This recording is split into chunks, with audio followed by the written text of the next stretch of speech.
따라하시겠습니다. 충성하는 자에게 주시는 복. 충성하는 자에게 주시는 복이라는 제목으로 말씀 전합니다. 미국 레이건 대통령 시절 1983년 10월 주일 아침의 일입니다. 레바논 베이루트에 있는 미군 해병대 기지가 공습을 받았습니다. 테러범들이 베이루트에 있는 미 해병대 막사에 폭탄을 터뜨렸습니다. 그로 인하여 미국 사람 수백 명이 죽고 부상을 당했습니다. 한 해병대 병사는 머물던 호텔이 폭파될 때 치명적 부상을 당했습니다. 많은 그의 동료들이 죽었습니다. 그의 온몸은 붕대로 쌓여 있었습니다.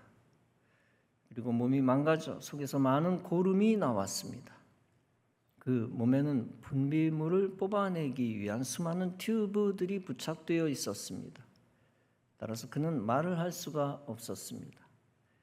해군 사령관 폴 켈리가 그가 누워있는 병원을 방문했습니다. 그때 그는 말을 못하지만 뭔가를 쓰기를 원했습니다. 그에게 종이와 볼펜을 주었습니다. 그러자 그는 그 고통스러운 몸을 가지고 쓴 것이 있었습니다. 그것은 셈페르 피라는 말이었습니다. 이 말은 미국 해병대 구호인 셈페르 피델리스를 쓰담한 것입니다. 이것은 forever faithful, 영원히 충성하라 라는 뜻입니다.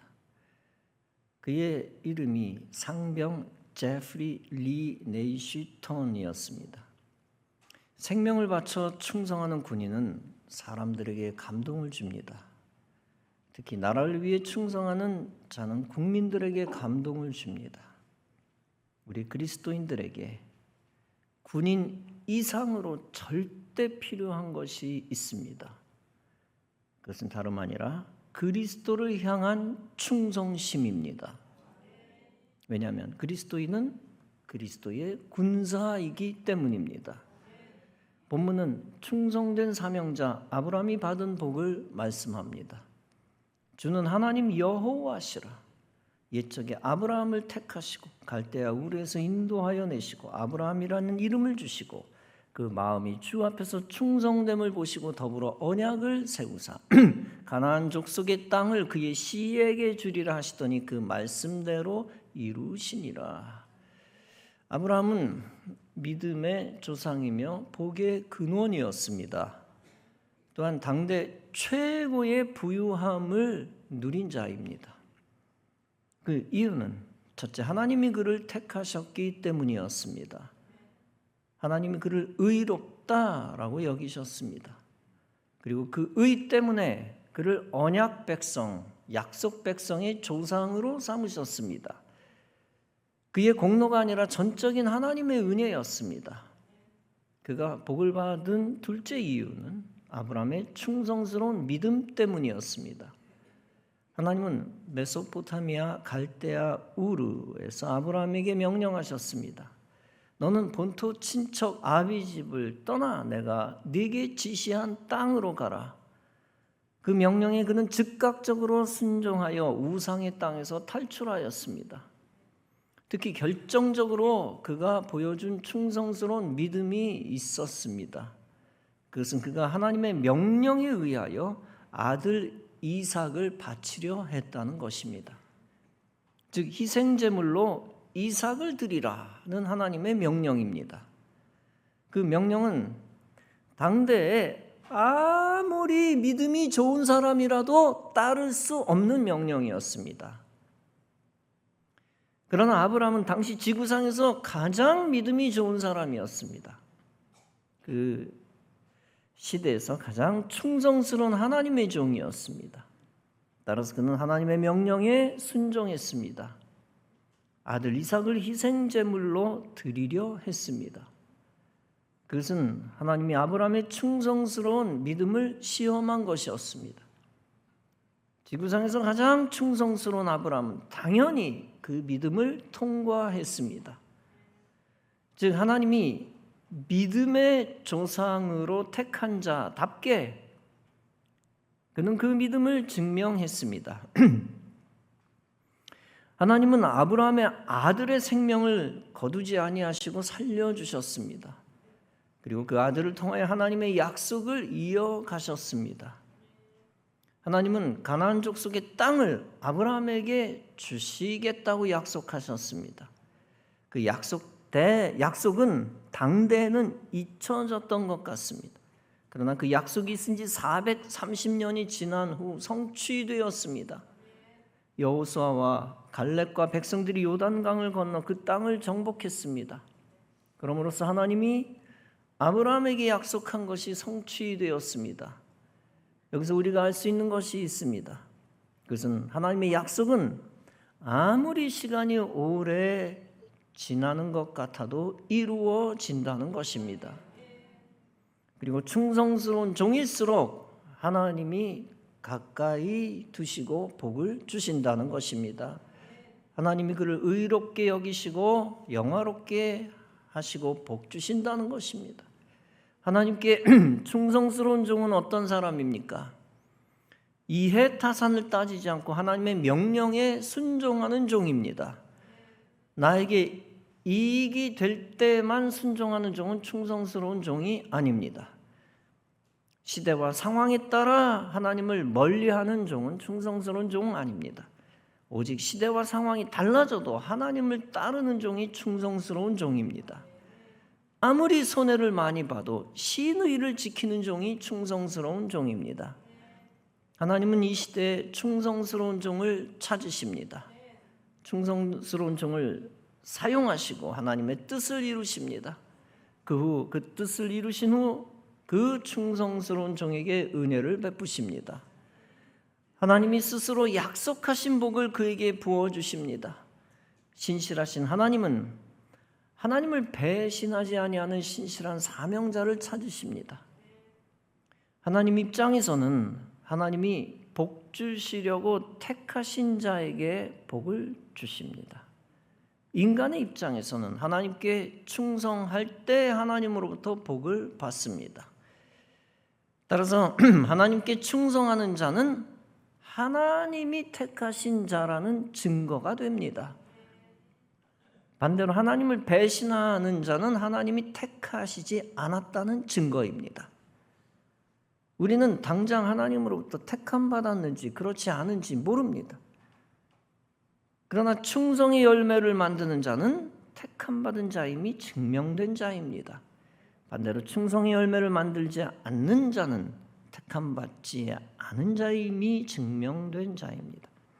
그러므로 우리 그리스도인은 신앙생활을 어떻게 해야 합니까? 항상 무슨 일에든지 충성하는 마음을 가지고 신앙생활해야 합니다. 그러면 아브라함처럼 하나님의 복, 하나님 주시는 복을 받기로 정해진 자임이 드러납니다.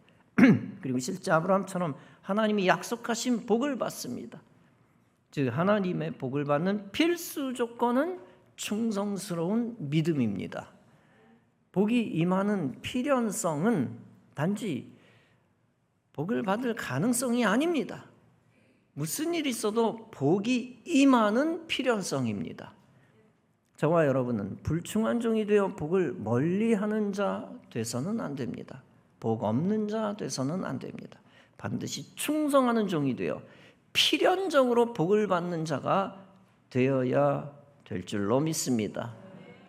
성경에서 가장 위대한 인물들은 다 택함 받은 자들입니다. 또한 하나님 백성 가운데서도 가장 충성된 자들입니다. 모세는 예수님이 강림하시기 전까지는 하나님께 가장 충성스러운 자였습니다.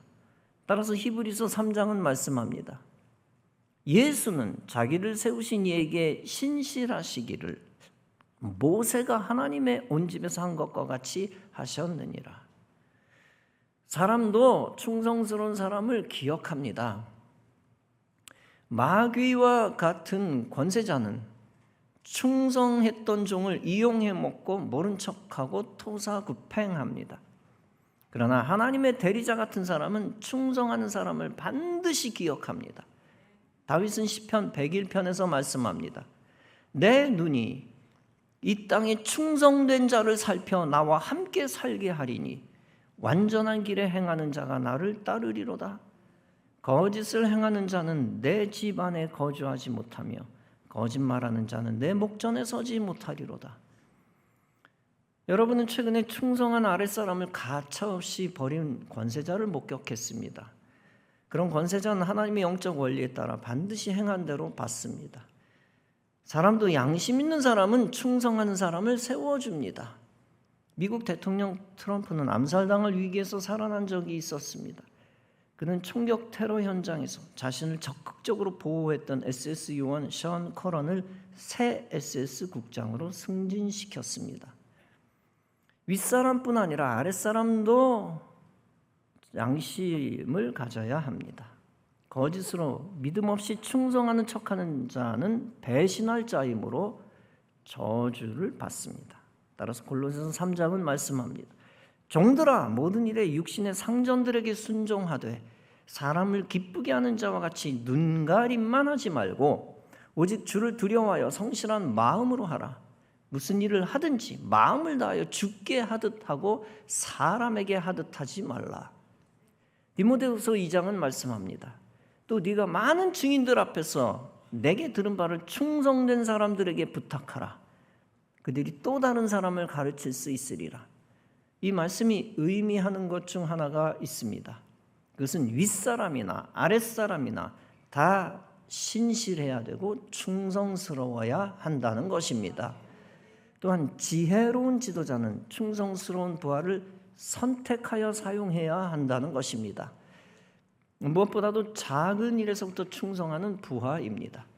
마태복음 25장에서 예수님은 비유 속에서 말씀하십니다.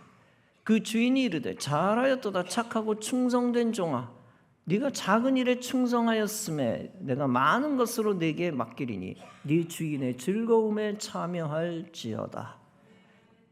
충성된 자에게 하나님의 즐거움이 보상으로 주어집니다.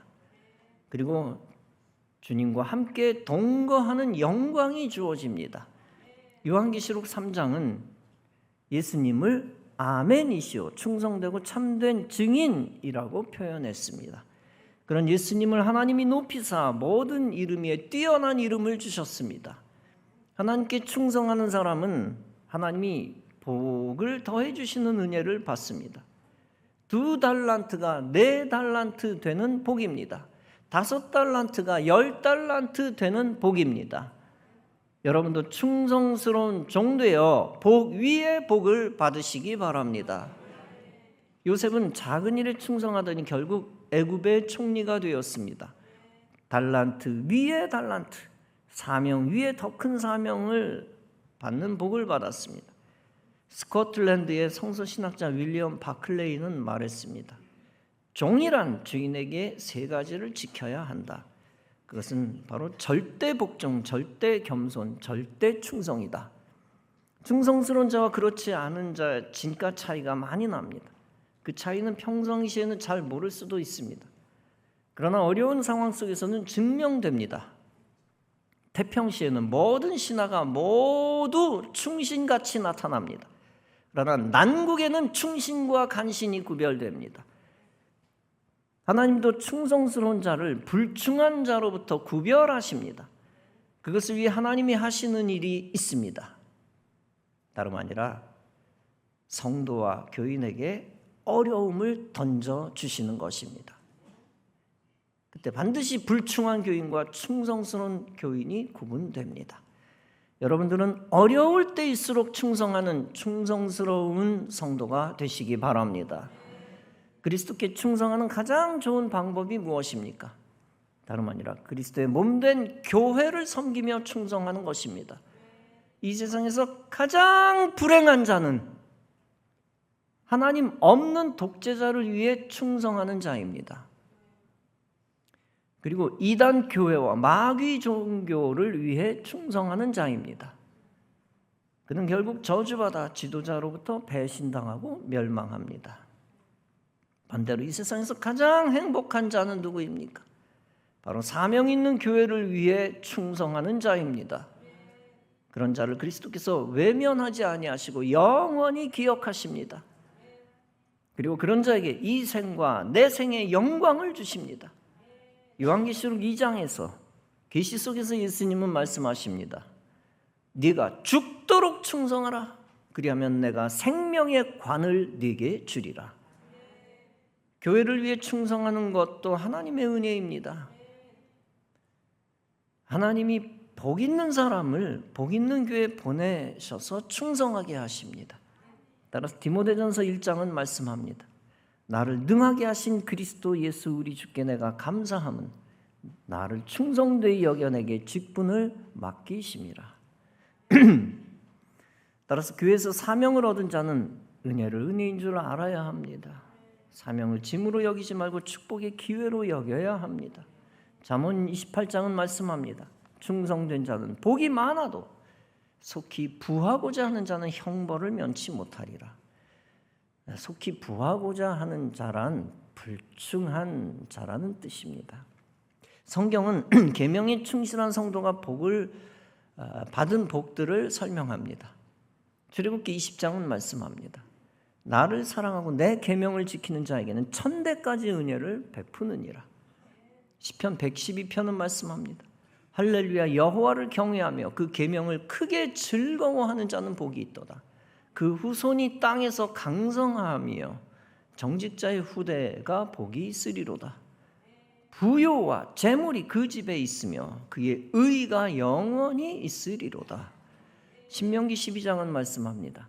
거기 곧 너희 하나님 여호와 앞에서 먹고 너희 하나님 여호와께서 너희 손으로 수고한 일에 복 주심을 인하여 너희와 너희 가족이 즐거워할지어다. 시편 37편은 말씀합니다. 내가 어려서부터 늙기까지 의인이 버림을 당하거나 그의 자손이 걸식함을 보지 못하였도다. 그는 종일토록 은혜를 베풀고 꾸어주니 그 자손이 복을 받는도다. 여호수아 14장은 말씀합니다. 나와 함께 올라갔던 내 형제들은 내 백성의 간담을 높게 하였으나 나는 내 하나님 여호와께 충성하였으므로 그날에 모세가 맹세하여 이르되 네가 내 하나님 여호와께 충성하였은즉 네 발로 밟는 땅은 영원히 너와 네 자손의 기업이 되리라 하였나이다. 영국 목회자 스펄전은 이렇게 말했습니다. 하나님께 충성하는 자는 하늘의 상급으로 땅을 기업으로 받게 된다. 앤드류 카네기가 있었습니다. 그는 스코틀랜드의 가난한 집조공의 아들로 태어났습니다. 그 후 카네기 철강회사를 설립, 세계 최대의 철강회사로 키웠습니다. 그는 부는 하나님으로부터 맡겨진 것이라는 신념으로 사업을 했습니다. 말년에는 자선 사업에도 전력을 다하는 삶을 살아 만인의 존경을 받았습니다. 그에게 한 기자가 성공 비결을 묻자 그는 이렇게 대답했습니다. 나는 하나님을 주인으로 모시고 살면서 내 주인인 하나님께서 맡기신 일에 제1인자가 되려고 충성했을 뿐입니다. 이처럼 그는 자신의 성공이 하나님께 충성하였기 때문이었다라고 고백합니다. 함경도 어촌에 한 소년이 살고 있었습니다. 어느 날 할아버지가 운영하던 40척의 고깃배가 하나도 돌아오지 않았습니다. 폭풍이 모두 침몰된 것입니다. 소년의 가족은 그 많던 재산을 피해자들에게 나눠 주었습니다. 그리고 그들은 빈손으로 동네를 떠났습니다. 소년은 하루아침에 캐나다인 선교사 가정의 머슴이 됐습니다. 소년은 온갖 굳은 일을 감당했습니다. 추운 겨울에 맨손으로 빨래를 했습니다. 너무 힘이 들어 운 적이 많았습니다. 선교사는 종종 소년이 알만한 곳에 돈을 놓아두었습니다. 소년의 정직성을 시험하려는 의도였습니다. 소년은 한 번도 그 돈에 손을 대지 않았습니다. 충성심을 증명한 것이죠. 소년은 주인의 시험에 합격했습니다. 선교사는 소년을 서울로 데려가 교육시켰습니다. 그리고 일본과 미국으로 유학도 보냈습니다. 이 소년은 훗날 남대문 교회 목사를 지냈고 천안대 전신 대한신학교 창설자인 김치선 박사입니다. 신명기 28장은 말씀합니다. 네가 네 하나님 여호와의 말씀을 삼가 듣고 내가 오늘 네게 명령한 그 모든 명령을 지켜 행하면 네 하나님 여호와께서 너를 세계 모든 민족 위에 뛰어나게 하실 것이라. 네가 내 하나님 여호와의 말씀을 청종하면 이 모든 복이 네게 임하며 네게 이르리니 성읍에서도 복을 받고 들에서도 복을 받을 것이며 몸의 자녀와 네 토지의 소산과 네 짐승의 새끼와 소와 양의 새끼가 복을 받을 것이며 네 광주리와 떡반죽 그릇이 복을 받을 것이며 네가 들어와도 복을 받고 나가도 복을 받을 것이니라. 이처럼 충성하는 사람에게는 반드시 하나님이 상급으로 보상하여 주십니다. 주식회사 쌍방울의 사장 백갑종 씨가 있었습니다. 그는 2001년 당시 분당에 있는 교회의 집사였습니다. 매일 새벽 4시 30분이면 일어나 새벽 기도를 드렸습니다. 주식회사 신원의 사장으로 재직하고 있던 99년 8월 그는 법원으로부터 연락을 받게 되었습니다. 당시는 쌍방울이 부도가 나 법정 관리를 신청했을 때입니다. 그런데 그 회사의 관리자로 요청을 받았습니다. 처음에는 망설였습니다. 그러나 쓰러져가는 기업을 일으켜 세우는 것이 하나님의 뜻이라고 믿었습니다. 그는 결국 법원의 제의를 받아들였습니다. 서울 논현동의 쌍방울 본사에 첫 출근하는 날 성경책 하나만 가지고 회사에 들어갔습니다. 회사는 전에 통일교가 쌍방울을 인수하려고 했었습니다. 그때 이미 여러 조직을 만들어 놓은 상태였습니다. 그래도 그는 광고를 했습니다. 우리 하나님 앞에 기도합시다. 하나님께서 이 회사를 살려주실 것입니다. 그는 신우회를 조직하고 기도하고 회사를 믿음으로 이끌었습니다. 책임의식을 강조하고 연봉제를 도입하고 유통구조를 혁신했습니다. 그리고 그는 말했습니다. 우리가 해야 할 것은 하나님 앞에 충성하는 것입니다. 회사에 충성하는 것은 곧 하나님 앞에 충성하는 것입니다. 그는 이렇게 일을 시작했습니다. 98년에는 270억 원의 적자를 냈던 쌍방울이었습니다. 그런 기업이 1년 만인 99년에는 12억 원의 흑자를 냈습니다. 그리고 2000년에는 200억 원의 흑자를 냈습니다. 따라서 당해 12월에는 그 해의 관리인상까지 수상했습니다. 그는 겸손하게 이렇게 신앙 고백했습니다. 신앙 안에서 기적을 창출하는 것이 그리스도인의 참된 삶이다. 고린도전서 4장은 말씀합니다. 그리고 맡은 자에게 구할 것은 충성이니라. 영국 케임브리지 대학의 C.S. 루이스 교수는 이렇게 말했습니다. 하늘을 겨냥하라. 그러면 땅은 덤으로 얻게 될 것이다. 땅을 겨냥하라. 그러면 아무것도 얻지 못할 것이다. 사랑하는 성도 여러분, 여러분 하늘의 상급을 바라보며 이 땅에서 충성하시기 바랍니다. 있는 일터에서 충성하시고 무엇보다 성전을 위해 충성하시기 바랍니다. 하나님이 복 주시려 하는 사람은 누구입니까? 다름 아니라 하나님께 충성하는 마음으로 주어진 사명을 감당하는 자입니다. 그 믿음 가진 자는 하나님 주신 성전을 위해 생명을 다합니다. 성전을 그리스도의 몸으로 여겨 나의 몸보다 더 사랑합니다. 그리고 성전을 위해 아낌없이 충성하여 하나님이 약속하신 복을 받습니다. 영락교회를 설립하신 고 한경직 목사님이 있었습니다. 그 목사님의 이야기입니다. 그분이 영락교회를 건축했습니다. 당시에 교인들의 수가 대략 150명 가량 되었다고 합니다. 교회 건축을 앞두고서 성전 기공 예배를 앞두고 있었습니다. 그때 한경직 목사님은 그 당시 교인들에게 이렇게 말씀했습니다. 우리가 하나님의 성전을 짓기 위해서는 우리의 물질을 바쳐야 합니다. 10일 열을 먹을 양식만 남기고 하나님의 성전 건축을 위해 다 바칠 수 있는 마음의 각오가 되어 있는 사람만 기공예배에 참석하시기 바랍니다. 그때 기공예배를 드리는 날이 되었습니다. 몇 명이 왔을까요? 그때 150명 교인들 가운데 53명이 그렇게 하겠다고 나섰습니다. 그들은 10일 먹을 양식만 남겨놓고 하나님의 성전을 위해 다 바쳤습니다. 그뒤 30년이 흘렀습니다. 교회 설립 30주년이 되었을 때 목사님이 한번 조사를 해보았다고 합니다. 그 당시 다 하나님께 바친 사람들은 어떻게 되었을까요? 10일 동안 먹고 난 뒤 그 뒤에 다 굶어 죽었을까요? 결코 그렇지 않습니다. 하나님은 그들의 재물을 책임지시고 은혜 위에 은혜를 주셨습니다. 53명이 하나같이 한국의 300대 재벌 속에 들어가는 축복을 받았다고 했습니다. 사랑하는 성도 여러분, 하나님은 성전을 사랑하여 충성하는 자를 방치하거나 외면하지 않으십니다. 반드시 하나님이 약속한 때에 하나님이 놀라운 기적을 선물로 주십니다. 하나님은 구약시대나 신약시대나 아브라함 시대나 오늘이나 영원히 동일하신 하나님입니다.